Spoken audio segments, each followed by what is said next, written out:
Hi, my name is Cindy, and before we get started, I just want to let you know that I have this irritating cough. I've had it for about a month, so bear with me as I do my presentation. I have been in a leadership role most of my adult life. I started teaching group fitness classes at the age of 19, and as much as I hate to date myself, it's been 33 years. And I am a lifelong learner. I take every opportunity to take every course that I can, and I've taken many leadership courses. So when I embarked upon this leadership course, I just thought, yeah, I've done so many of these, like what else am I going to learn? I quickly discovered the difference. The most impact was this assignment because I read the instructions and it said dig deep. So that's what I did. And when I did that, I had an aha moment because I have always known that my family is the base of who I am. It's my foundation, my groundwork from what I can build on. I just didn't realize how much it impacted me as a leader. Now I like to use visuals, and because I have 2 grandchildren, they have these Lego blocks, so it's only fitting that I would use them. So just imagine that this is my family, and if it was a broken family, this would be the base of who I built myself on. Now I would have these weaknesses or issues as a child, and then I might have some strengths, but would be very imbalanced.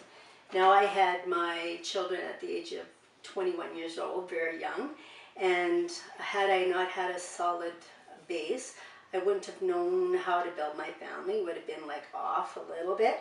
And as an adult, all my issues as a child would be my weaknesses. And yes, I would have had some chance to build some strengths as an adult, but it would be on such unsolid ground that it wouldn't be stable, and it might even collapse. So when growing up though, I did have a little bit of a dysfunctional family. I was raised in an alcoholic family, so there was some brokenness. But my dad is the most courageous, brave, ambitious, self-driven, self-motivated person that I know. And he is the one who taught me everything I know about drive, ambition, and the will to complete. He's a recovered alcoholic, 35 years, and I learned so much about that man. And my mom taught me unconditional love. She taught me integrity. She set values and ethics within the rest of my siblings in our family that people know about us as a family. And so she helped build a solid foundation on top of something that was broken. So even though as growing up in a family was a little out of balance, but it was pretty solid. So growing up, I did have, excuse me, I did have some weaknesses or some issues, but my strengths were there too because of how I was raised. So it was pretty balanced.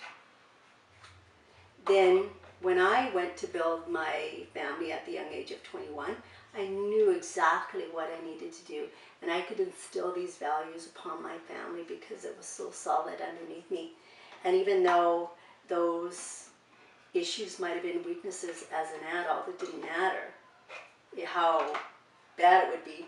All my strengths wouldn't matter. It's a solid foundation. It's solid growing up.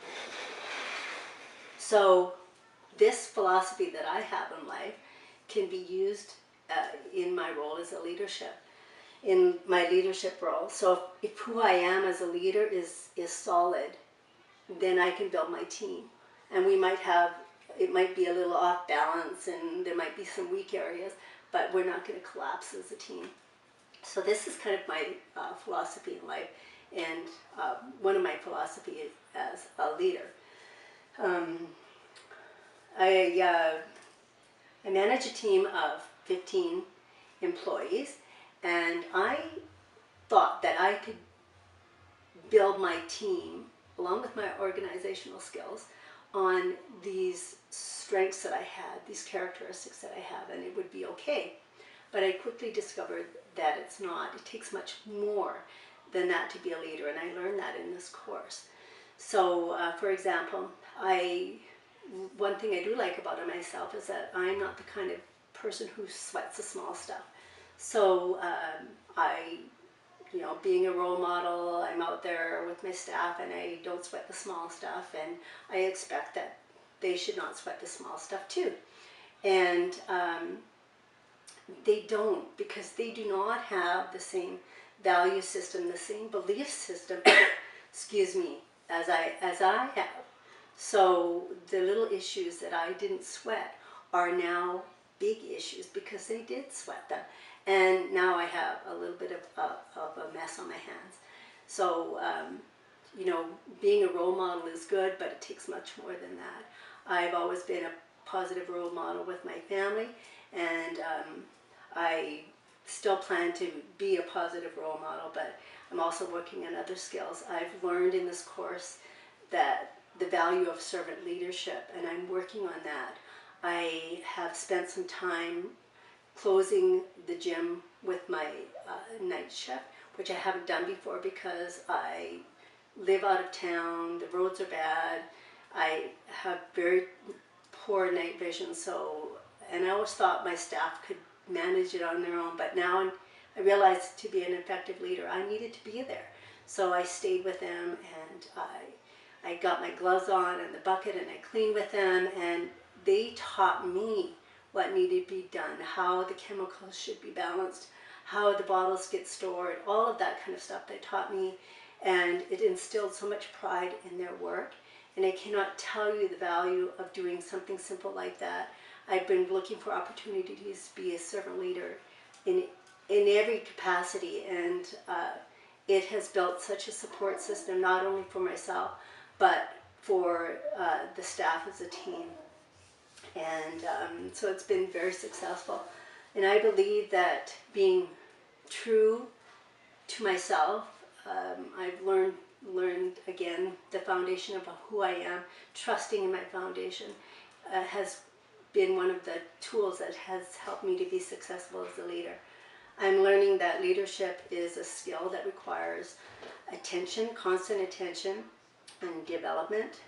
And I cannot ever believe excuse me, that I have nothing left to learn.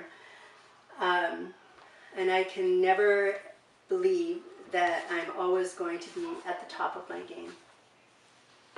I believe that if I allow my staff to see my weaknesses, that I will become a humble leader. And this is what I want to be known as, is a humble leader. Here is a quote. It says, "A humble leader does not think less of themselves. A humble leader thinks of themselves less often." And I want this to be my philosophy for leadership. I've built my philosophy for life, and it can spill over into my skills as a leader, but I want my philosophy for life to be that, to be a leader who thinks less often of themselves. And I want this to be not only in my workplace, but in my home as well. Thank you.